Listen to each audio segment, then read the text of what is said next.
Welcome to the Diversity Connector podcast, where we explore the rich tapestry of human experiences. I'm your host, Gertrude Mache, and I'd like to acknowledge the traditional custodians of the country on which we meet today. I would also like to pay my respects to elders, past, present, and emerging, and together as we dive into conversations that bridge cultures, challenge stereotypes, and celebrate the unique perspectives each of us brings to the table. Each episode is a journey through stories and insights from a kaleidoscope of voices, each sharing their colorful narrative. Whether you're at home, on the go, or just anywhere in between, you're now part of a community that values understanding, inclusivity, and the beauty of diversity. So plug in your headphones, get comfortable, and let's connect through the power of our shared stories. Welcome, and thank you for joining us on the Diversity Connector podcast. Hello, everybody, and welcome back to the Diversity Connector. This is Gertrude Mache here in beautiful Melbourne, Australia. And today I am graced with the presence of yet another fascinating young woman. Welcome, welcome, welcome to our tribe. Please tell everybody your full name, where you're based, and share your story with us today.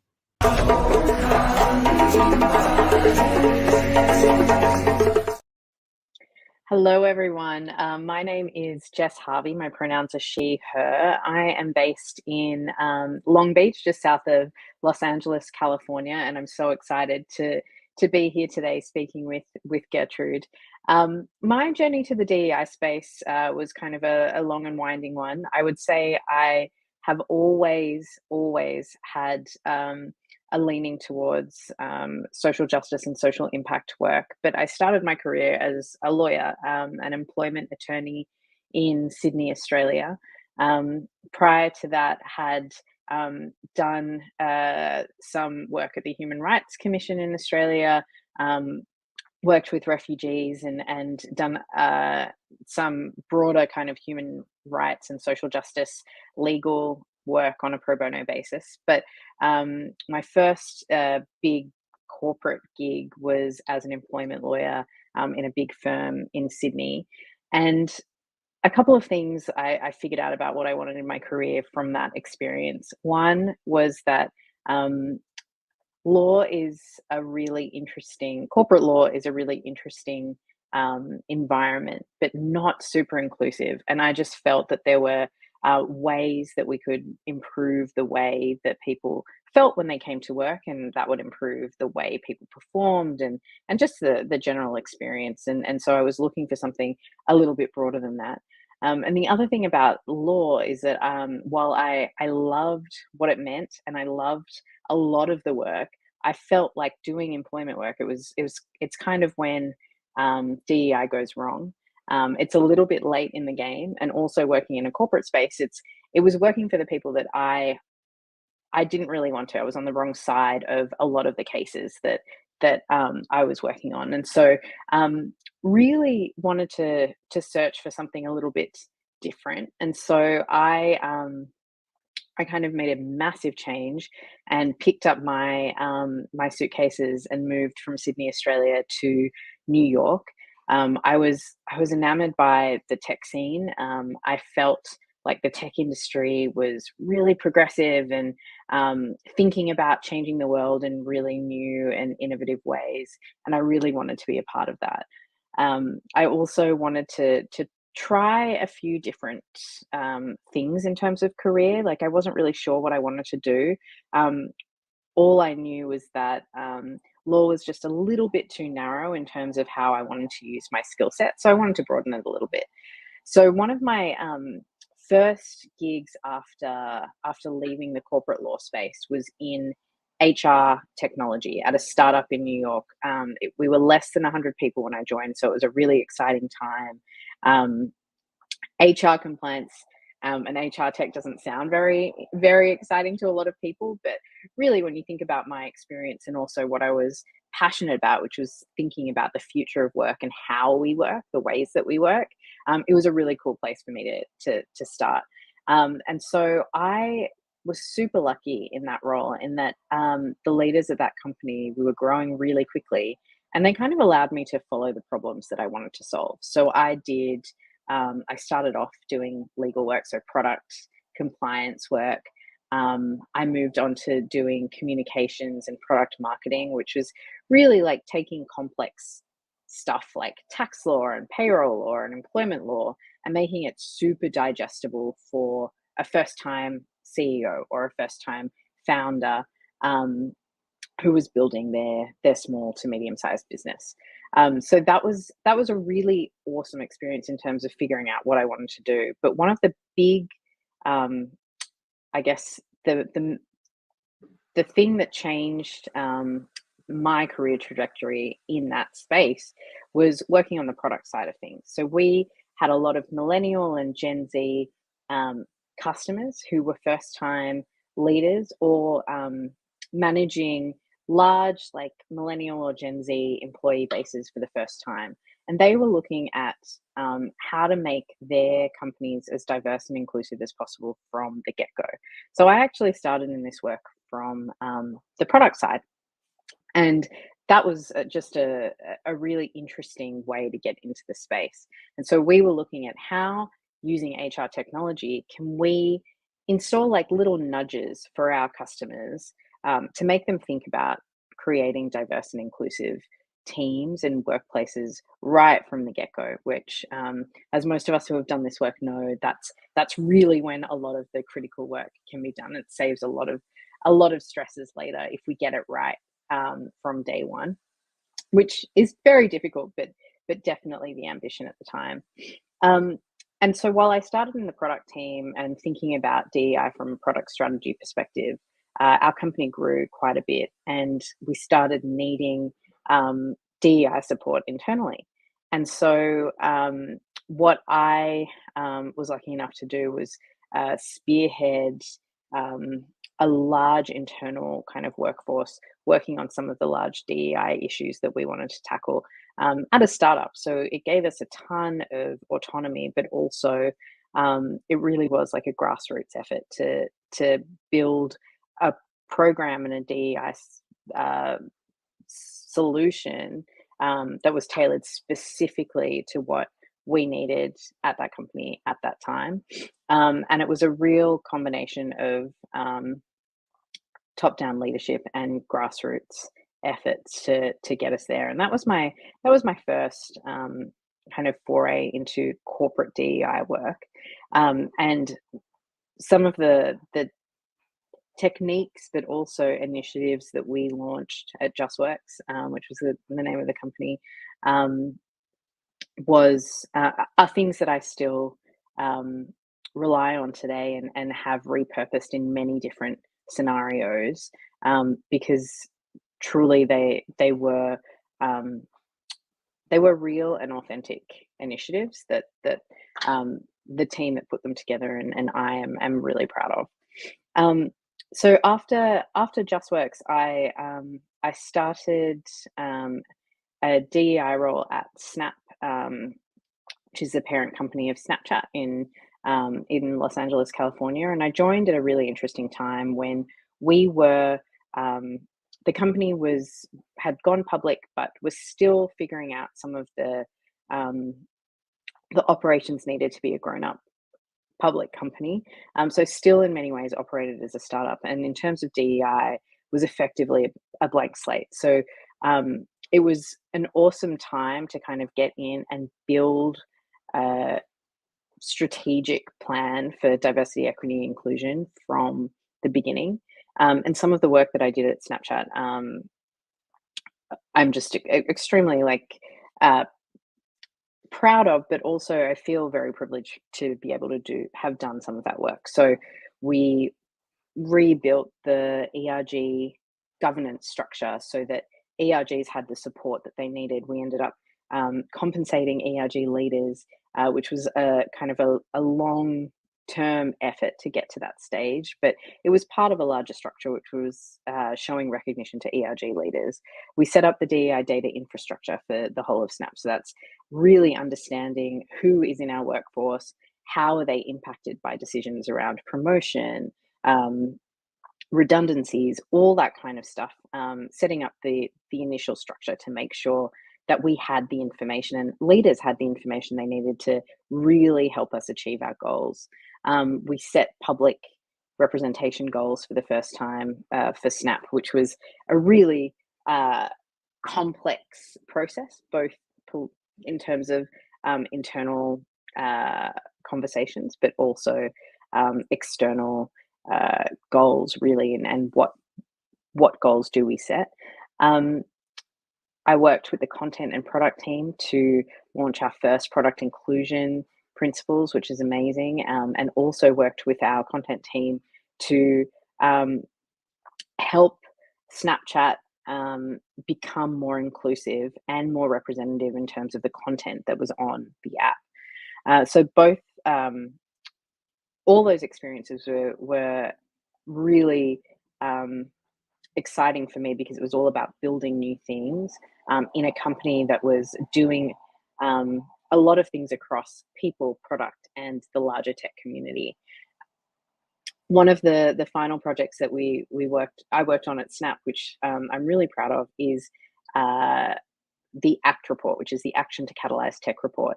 And this was really about bringing the entire tech industry together to change some of the issues earlier in the process that lead to tech kind of having a not very representative workforce. So we used to say that tech companies kind of play diversity musical chairs. So Amazon will recruit the same female software engineer from Google who had poached them from Facebook, who had poached them from Netflix, and it really wasn't using the full capacity of tech's influence in terms of how do we actually change the game earlier on in the process, to make sure that the people coming through into tech roles are reflective of the broader population that we live in. And so we launched that report in 2021 and had a bunch of tech companies sign on to really make a change, so that Google, Netflix, Airbnb, Uber, all these amazing tech companies agreeing that collaborative effort is the way to really change the entire industry, and we can do so much more together than just staying in our lanes at our own companies working on this stuff. These issues were too important to just do on our own. And now I am a DEI consultant, so I work with companies both in Australia and the US with their DEI strategies, taking a lot of the work that I've already done and applying it, but also learning new strategies and trying new things and really trying to figure out what makes sense in each company for what we're trying to achieve in terms of equity work. So can you share some of the DEI's firsts that you spearheaded at Snap, particularly the development of Snap's DEI data reporting infrastructure? Yeah, so this was a really interesting project. When I first joined Snap, one of the only kind of DEI information we had about our workforce was at a very high level. So it was company wide. It wasn't really broken down by leader. It wasn't broken down by department, and it was a very restrictive set of kind of data inputs that we were looking at. So we looked at sex rather than gender. We looked at some very, very narrow race and ethnicity categories that were based on what the US government requires companies to collect. So they're quite outdated in terms of how people choose to identify. So it wasn't super reflective. And we didn't have a great way of sharing that data out to folks to actually use it. So one of the first thing that we did was launch a self ID survey, and we started in the US and over time rolled it out globally, to make sure that we were capturing the entire workforce. But the majority of our workforce at the time was based in the US, so we thought we'd start there. And we started with a self ID survey that was really quite extensive, used categories that some folks were not expecting to see on a self ID survey. So we looked at socioeconomic status. We did the proxy that we used for that was folks' education levels and their education levels of their parents. Right. We added categories around sexual orientation. We added categories around nationality. We broke down race in a really complex way. We allowed folks that identify as mixed race to actually drill down, so we understood how they identify, and they weren't just in a category that was kind of ambiguous or kind of like a black box that we didn't understand anything more about those folks. We added language. We really tried to create a comprehensive view of folks and how they identified, and we iterated on that survey year after year based on the feedback that we heard from people Okay. in the company. And after we launched that survey, we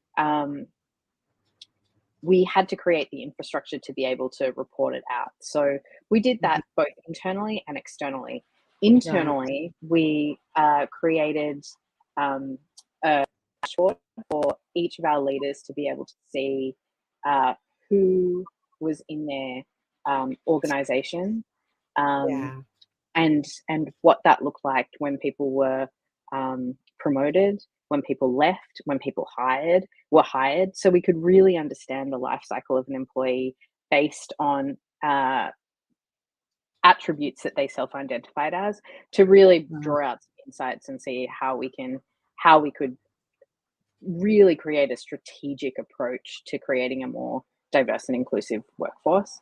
And then the Okay. second aspect was the external reporting. So we had never issued a public report around DEI, Right. and what this initiative allowed us to do was to actually create that and tell the world what we were doing, where we were going wrong, where we hadn't made any progress, and what we wanted to do. And so I was part of the team that created that initial report.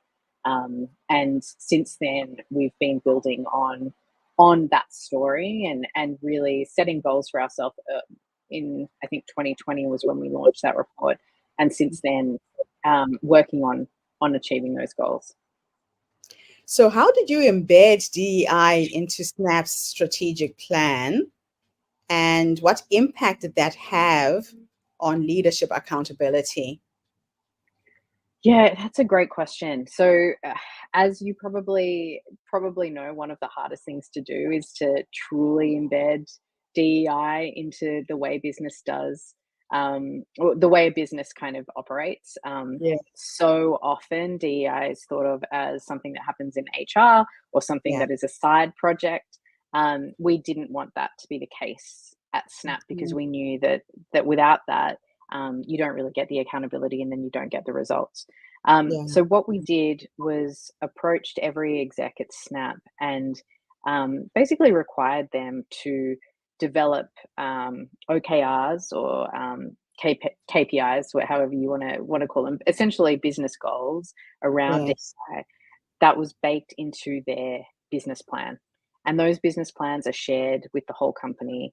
And every quarter, we would have a meeting with all execs and the CEO, and our team, to make sure that there had been progress against those goals.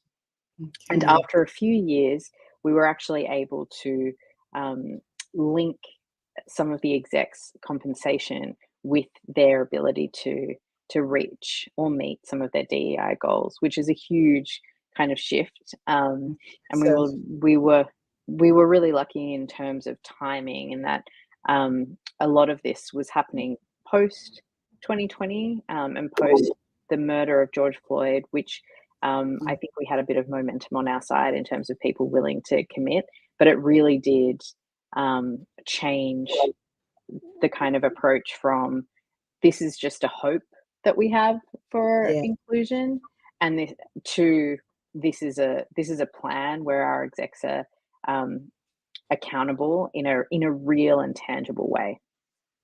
That's amazing. So, as a leader in Snap's product and content inclusion strategy, what are the key challenges and successes in making content more inclusive for the 300 million daily users? Oh, such a great question. One of my passions is representation on screen. I just think that that storytelling is such a powerful medium, and for many of us, we didn't grow up seeing people that look like us on screen. And Snapchat specifically has such a broad audience at critical stages of their lives, right? Like the majority, the biggest user base for that technology teenagers, I think 13 to 25-year-olds. Okay. And so it was really critical that we thought about this intentionally. And I think some of the biggest challenges at doing this work in any space is doing it authentically, because it's Yeah. really easy when you're working in a space that wants to move really quickly, which tech does. You always want to like show me results, show me results, show me results. It's Mhm. really easy to kind of take the shortcut and just like, particularly in the diversity space, and just put a bunch of like brown faces in a particular space, Yes. and that's not what we wanted to do. We wanted to tell really authentic stories um, about about people from all walks of life and from all Mhm. different backgrounds, and we wanted them to be in charge of those stories. Right. And that is a lot harder when you're trying to change a large machine that hasn't operated that way for a while. So that's probably one of the biggest challenges, I think, Yeah. doing this work at tech companies. Wow. It sounds like it was challenging but inspiring. So, what inspired your commitment to changing the lens of inclusion in tech at a systemic level, and how do you approach this challenge? Yeah, I mentioned this in my intro, but one of the things that I feel very passionately about is that Mhm. um, diversity, equity, and inclusion is not just an HR issue, and it's also not a problem that can be solved immediately. Okay. I think you really need to play the long game, and you need commitment here to really change the systems Mhm. that we operate in. And I think Mhm. in tech, that system is much broader than individual companies. As an Yeah. industry, there's so much power and resources and influence from the industry as a whole. I really Mhm. think we could be doing more to harness that, to change the game earlier, for a multiple different groups Mhm. who find themselves locked out of the industry. Right. And so for me, it was really about, I mean, the passion comes from changing the game um, at a larger scale. And one of the reasons that I was drawn to work in tech was because I saw I saw the possibilities and the opportunities um, to really impact so many people's lives. Like, how many times do we pick up our phones every day? It's and we don't really think about the people that make them, but Yeah. really, the people that make them, that design them, that build the software, all those folks should look like all of us, Yeah. to make sure that each of us have a really great experience. Right. And I think that's something that as an end user we should all kind of we should all be thinking about and care about. But I don't think a lot of us really think about what goes on behind the scenes. Yeah. And then in another sense, tech just opens up possibilities for so many people and really can change the trajectory of somebody's life, um, Yeah. in terms of the particularly in the US, like the access to benefits, the access to high salaries and compensation, Mm. which can be life changing for many people. So the fact that we've locked so many people out just on a fundamental um, kind of human and equity basis is something Mm. that really inspires me to change the game. I love that. So, can you elaborate on your role in the Catalyst Tech report and the collective approach it proposes for the tech industry? Yeah, so the Action to Catalyze Tech report, also called the ACT report, um, Mhm. was really came from this idea that I was just speaking about, the immense resources and influence that are held in the tech industry could do so much good if we thought about it on a bigger scale, and Mhm. if companies started thinking about DEI collectively. Like, Yes. how can we come together to really um, come up with some of these solutions at a systemic level? Right. Um, one of the biggest things that we see in tech is that because a lot of tech companies are putting out diversity reports, and they're playing against themselves in terms of what they think a win looks like in terms of diversity and inclusion. Mhm. You see a lot of companies playing diversity musical chairs is what we like to call it, Yeah. where you have Amazon poaching talent, like software engineers from Facebook who have poached the same talent from Google, Yes. who's poached the same talent from Netflix. And so the report was trying to do a couple of things. One was to inspire collective action and to bring tech companies together in a real commitment to Right. make change together over the long term. And the second thing it was trying to do was to make DEI solutions more accessible to leaders at tech companies, but also folks that were deeply embedded in the work and were trying to do the work. Right. So we convened an academic working group, um, experts from nonprofit areas, education experts, experts in race relations, in sex and gender discrimination, and Right. we met with them every 2 weeks for about a year, Okay. and they were trying to answer the question, how do we 10x progress in diversity, equity, and inclusion in the tech industry? Mhm. Um, Most of them have been doing this work for a really long time, so it wasn't about reinventing the wheel. It was about Yeah. relying on research-backed solutions that Mhm. we already knew worked and making them more accessible. Mhm. And so my role in that project as the project lead at Snap um, was to support the convening of that working group.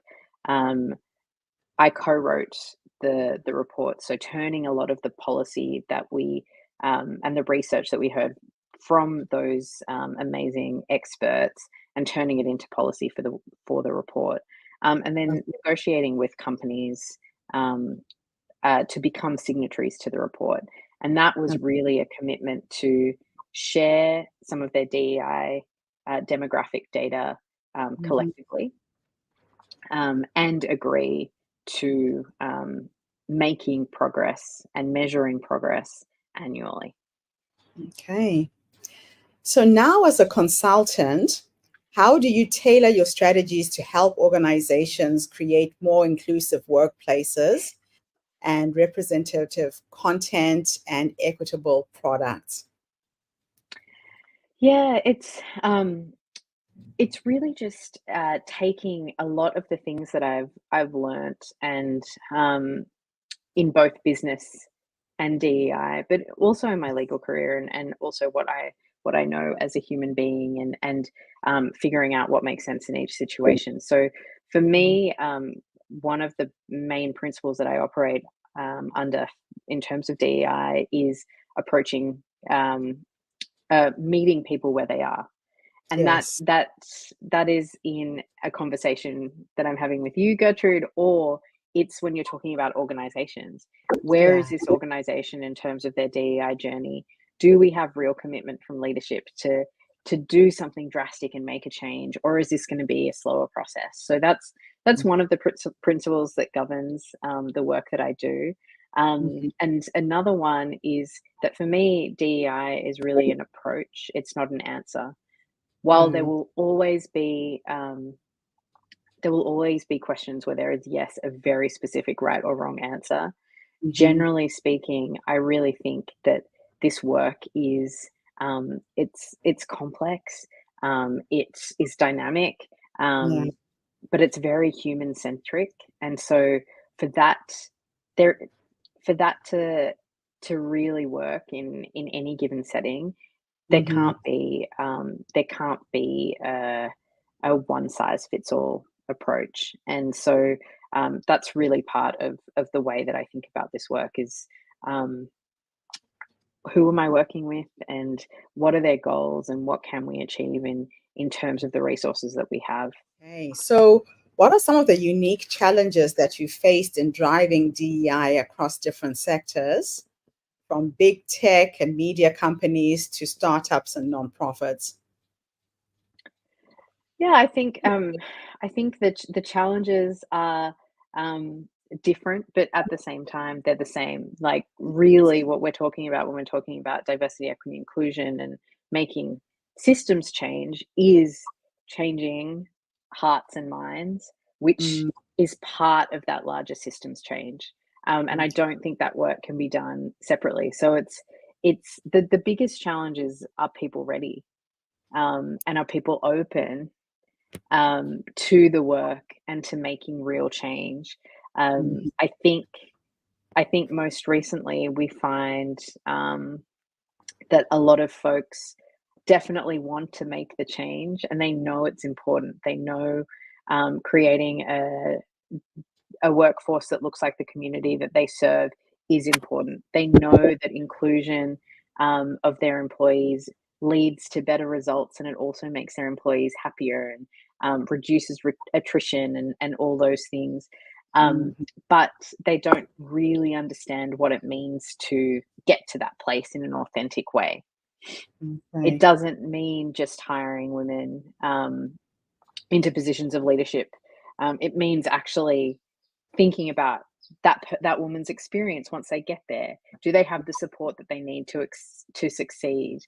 Um, all those things that really come from the culture of an organization. I think Yes. one of the largest challenges is folks really being ready and open, and understanding that a lot of this work is culture change, Yeah, and it takes a while. it does. So, based on your experience, what key advice would you give organizations looking to build a more inclusive culture? I think one of the things that I wish that um, before I work with anybody that they're kind of ready to commit to is curiosity. I Yes. think being curious about things and not having a about things, about people, about DEI strategy is Yeah. really important for us to get to a place where we can build trust with each other to really make change.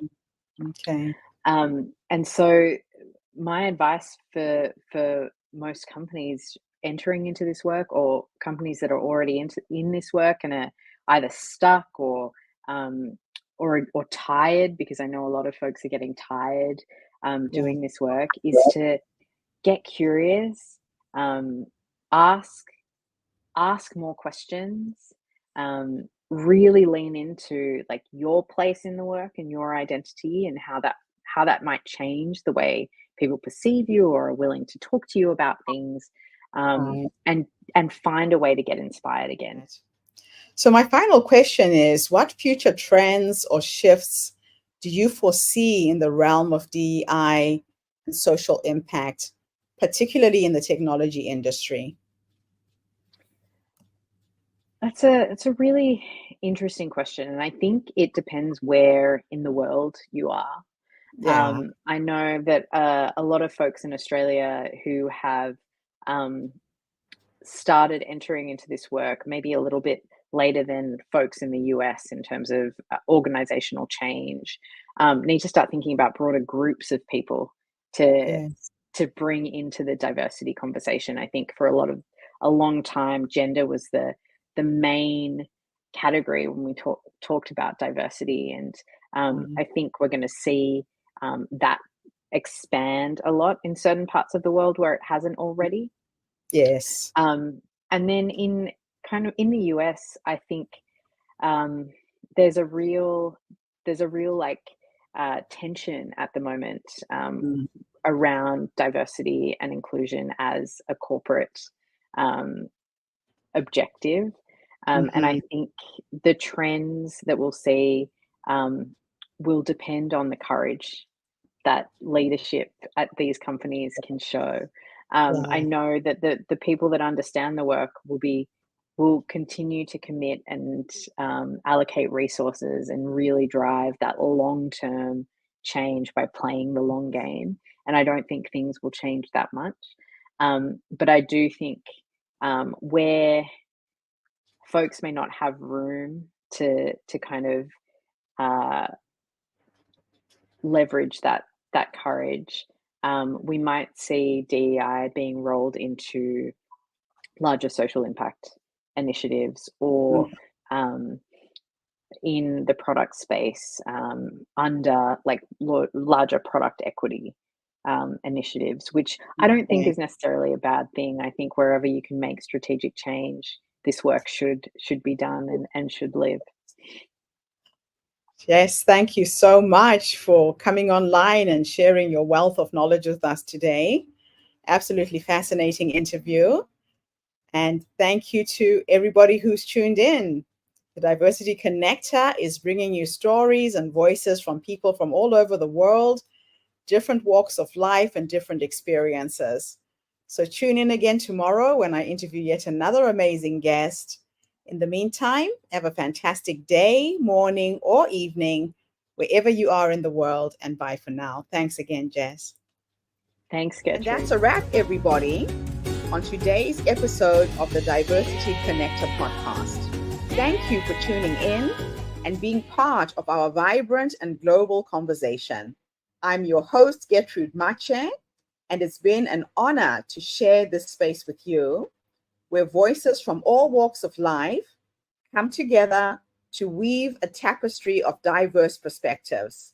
Remember, every story you've heard today is a thread in the larger fabric of our shared humanity. So, as you step back into your world, carry these stories with you and let them inspire you to embrace and celebrate the rich diversity around us. Don't forget to subscribe, rate, and review our podcast to help us share these inspiring stories with more listeners. Do follow us on social media by looking for the Diversity Connector podcast for more updates. Until then, keep connecting, keep listening, and keep celebrating the beauty of diversity. This is the Diversity Connector podcast signing off. Stay curious, stay open,